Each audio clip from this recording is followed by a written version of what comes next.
Hello दोस्तों, आज हम हिंदी के व्याकरण से बहुत ही महत्वपूर्ण टॉपिक अलंकार को कवर करेंगे। इस वीडियो को देखने के बाद आपका अलंकार का कोई भी क्वेश्चन गलत नहीं होगा। आप अलंकार के क्वेश्चनों को चुटकियों में सॉल्व करेंगे। कोई भी क्वेश्चन देखेंगे उसको आसानी से हल कर सकते हैं। 1 सेकंड भी नहीं लगेगा आपको अलंकार का कोई सा भी क्वेश्चन हल करने के लिए। आइए आप वीडियो देखते हैं। अलंकार, अलंकार का अर्थ क्या होता है? आलम प्लस कार। जहां आलम का अर्थ होता है आभूषण या गहना, जैसे एक स्त्री का आभूषण उसका गहना उसकी सुंदरता बढ़ा देता है, वैसे ही अलंकार शब्दों की सुंदरता बढ़ा देता है। काव्य की शोभा बढ़ाने वाले तत्वों को क्या कहते हैं? अलंकार। देखिए, शोभा बढ़ा रहा है शब्दों की, काव्य की जो बात कहते हैं उसकी शोभा बढ़ाते हैं, उसको अलंकार कहते हैं। ये बहुत ही आसान ट्रिक है जिससे आप सारे क्वेश्चन बहुत ही आसानी से सॉल्व कर सकते हैं। एक भी क्वेश्चन आपका गलत नहीं होगा इस वीडियो को देखने के बाद। अब सबसे पहले क्वेश्चन यही बन जाता है कि काव्य की शोभा बढ़ाने वालों को क्या कहते हैं? अलंकार कहते हैं। काव्य की शोभा बढ़ाने वाले तत्वों को, शब्दों को, अर्थों को क्या कहेंगे? अलंकार। आभूषण होता है एक, शब्दों का आभूषण, उसी को कहते हैं अलंकार। अलंकार से सारे शब्द चमकने लगते हैं, उनमें एक बहुत ही महक उठने लगती है। अलंकार शब्द आलम एवं कार के योग से बना है। किससे बना है? आलम एवं कार के योग से, जिसका अर्थ होता है आभूषण, गहना, अभी आपको बताया था। और शब्द अलंकार में देखो कौन कौन से आते हैं? अनुप्रास अलंकार, यमक अलंकार, श्लेष अलंकार। अर्थ अलंकार में क्या आते हैं? उपमा अलंकार, रूपक अलंकार, उत्प्रेक्षा अलंकार आदि। अब सबसे पहले हम हेडिंग डालेंगे उपमा अलंकार। जब पंक्ति में योजक चिन्ह हो। देखिए, अलंकार पहले 2 प्रकार के होते हैं, एक शब्द अलंकार होता है, एक अर्थ अलंकार होता है। तो शब्द अलंकार में ही हम देखेंगे यमक अलंकार। अलंकार के कितने भेद होते हैं? 2, शब्द और अर्थ। तो हम सबसे पहले क्या देखेंगे?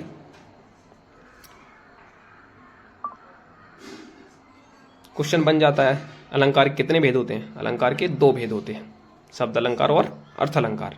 आइए आगे देखते हैं। अब सबसे पहले हेडिंग डालिए आप यमक अलंकार। अब यमक अलंकार में क्या होता है कि सबसे पहले इसमें योजक चिन्ह होता है।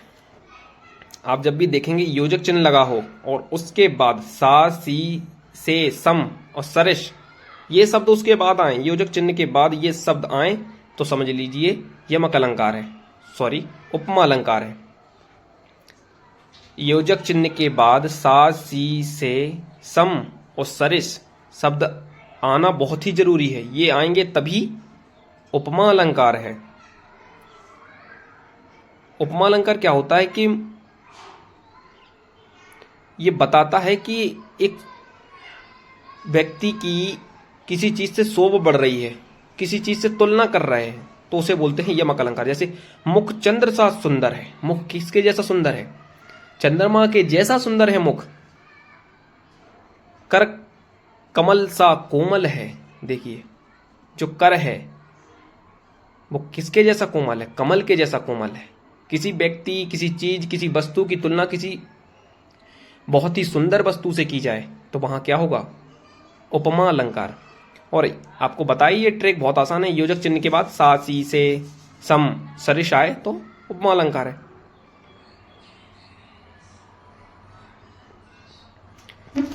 एक सेकंड में आप सारे क्वेश्चनों को हल करेंगे। क्वेश्चन आप भूल नहीं सकते हैं, आपको भूलने का मौका भी नहीं मिलेगा। योजक चिन्ह के बाद आपको तुरंत पता चल गया है, योजक चिन्ह के बाद सा, सी, से, सम, सरस आए तो क्या है? उपमा अलंकार है। और किसी चीज की शोभा बढ़ा रहा है, वो कोई ऐसी वस्तु से तुलना की जाए जिससे उसकी शोभा बढ़ जाए। अब देखिए दूसरा अलंकार है रूपक अलंकार। जब इसमें देखिए रूपक अलंकार क्या होता है कि योजक चिन्ह तो आएगा, अभी आपको बताया है कि उपमा अलंकार में योजक चिन्ह आता है, उसमें सा, सी, से, सम, सरस आता है। परंतु रूपक अलंकार में क्या होता है कि योजक चिन्ह के बाद सा, सी, से, सम, सरिस ये नहीं आए तो क्या है? रूपक अलंकार है। मैया मैं तो चांद खिलौना लायो, योजक चिन्ह लगा है, पर सा, सी, से, सम, सरिस आदि नहीं आए हैं ना, अगर ये उसके बाद योजक चिन्ह के बाद नहीं है तो रूपक अलंकार है। बिल्कुल आसान है। अगर योजक चिन्ह के बाद सा सी से सम सरस आए तो उपमा अलंकार, और ये योजक चिन्ह के बाद ये चीजें नहीं आएंगी तो रूपक अलंकार है। बहुत ही आसान है, आप चुटकियों में कर सकते हैं देखकर। केवल आपको बस इतना याद रखना है, योजक चिन्ह के बाद ये आए तो उपमा, नहीं आए तो रूपक। चरण कमल बंदो हरि पाई, राम कृपा भव निशा सिरानी। देखिए योजक चिन्ह है परंतु सासी से समसरस नहीं है, तो आप समझ जाएंगे रूपक अलंकार है। बहुत ही आसान है, आपको 1 सेकंड में आप क्वेश्चनों को हल करेंगे। कोई क्वेश्चन आपका छूट नहीं सकता है। पेपर में अगर अलंकार से कोई क्वेश्चन आया है तो आप उसको 100% सही कर आएंगे। इस वीडियो को देखने के बाद आप कभी क्वेश्चन गलत नहीं कर सकते हैं, आपको गलत करने का मौका नहीं मिलेगा। देखिए योजक चिन्ह है सासी से समसरस है, उपमा अलंकार। योजक चिन्ह है सासी से समसरस नहीं है, रूपक अलंकार। अब दूसरा अलंकार देखते हैं, उत्प्रेक्षा अलंकार। देखिए बहुत ही आसान है। उत्प्रेक्षा अलंकार में क्या होता है, जनहो मानो एब जनहु जानो आदि आते हैं, वहां क्या होता है उत्प्रेक्षा अलंकार। किसी भी पंक्ति में जनहु जानो मनहु मानो आदि शब्द आते हैं तो उधर क्या हो जाता है उत्प्रेक्षा अलंकार। इस प्रकार के शब्द आते हैं तो वहां क्या होता है उत्प्रेक्षा अलंकार होता है। जनहु जानो मनहु मानो, तो यहां क्या हो जाएगा उत्प्रेक्षा अलंकार। बहुत ही आसान है, बिल्कुल सरल है। आप 1 सेकंडों में आप क्वेश्चनों को हल करेंगे। क्वेश्चन को आपको हल करने का क्वेश्चन आप बहुत ही सरल तरीका से हल करेंगे। कोई भी क्वेश्चन आपका अधूरा नहीं रह सकता है अलंकार से। प्रेक्षा अलंकार में क्या आना है, जनहु जानो मनहु मानो आदि शब्द आते हैं तो क्या होता है उत्प्रेक्षा अलंकार। 16 ओढ़े पीत, जहां भी ये शब्द है, 16 ओढ़े पीट पत, श्याम सलोने गात, मनहु नील मणि शैल पर, आतप परैया प्रभात। देखिए मनहु आया ना, वहां क्या है उत्प्रेक्षा अलंकार। बस आपको इतनी चीजें देखनी है, जनहु जानो मनहु मानो आदि शब्द दिख जाएं, वो कहां कहीं भी दिख जाएं, उधर क्या होगा उत्प्रेक्षा अलंकार। आइए देखते हैं अतिशोक्ति अलंकार। अतिशोक्ति अलंकार क्या होता है, जहां किसी गुण या स्थिति का बड़ा चढ़ाकर वर्णन किया जाए। देखिए किसी भी चीज को बहुत बड़ा चढ़ाकर बोल रहा है तो क्या होगा अतिशोक्ति अलंकार। आपको तुरंत समझ जाना है, किसी भी वस्तु या किसी भी वाक्य को बहुत ही बड़ा चढ़ाकर बोल रहा है, इसमें बहुत ही ऊंचे लेवल के शब्द बोल रहा है, आप समझ लें कि ये तो होने से भी असंभव है, समझ जाइए वहां अतिशोक्ति अलंकार है। आगे नदियां पड़ी अपार, घोड़ा कैसे उतरे पार, राणा ने सोचा इस पार, तब तक चेतक था उस पार। देखिए कि आगे नदियां पड़ी अपार, नदियां बहुत हैं आगे, घोड़ा कैसे उतरे पार, महाराणा प्रताप के घोड़े की बात हो रही है ये। घोड़ा कैसे उतरे पार, राणा ने सोचा इस पार, चेतक तब तक था उस पार। महाराणा प्रताप के घोड़े का नाम था चेतक, उनने सोचा इस पार तब तक घोड़ा था उस पार। मतलब एक असंभव जैसी बात है, परंतु एक बहुत ही अच्छा दोहा टाइप है।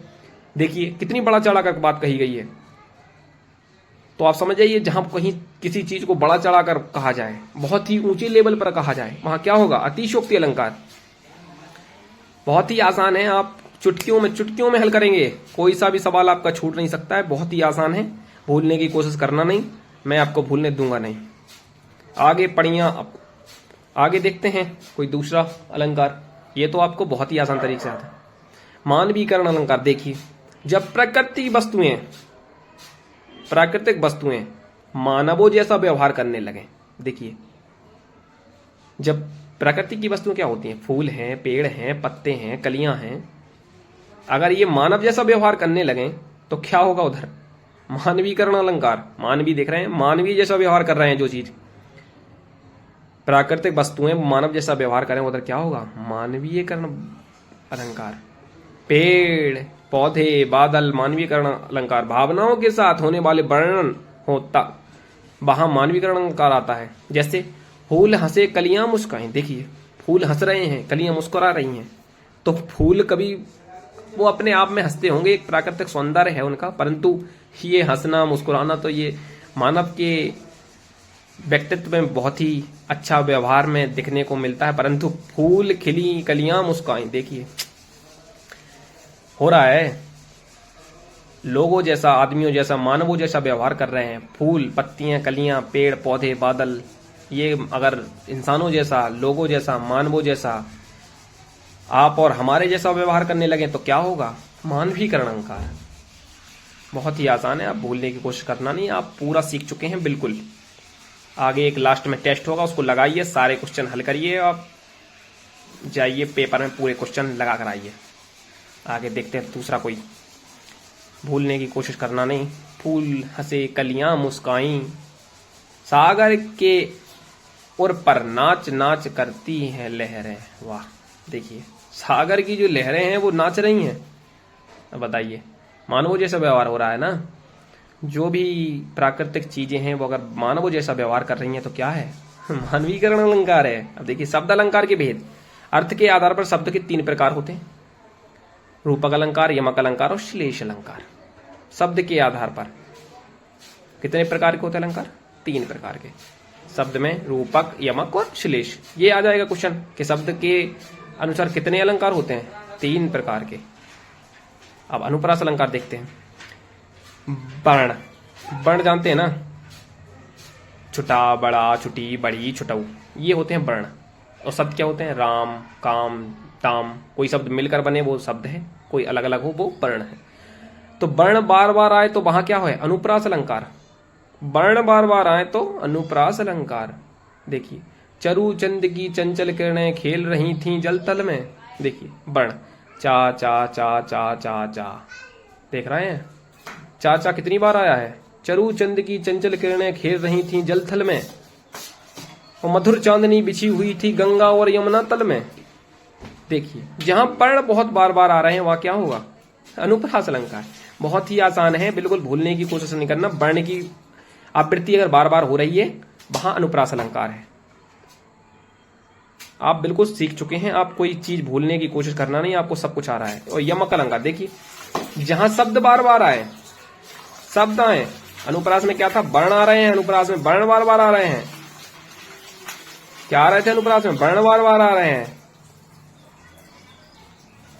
चरु चंद की चंचल किरणें खेल रही थी जल तल में। और यमक में क्या हो रहा है?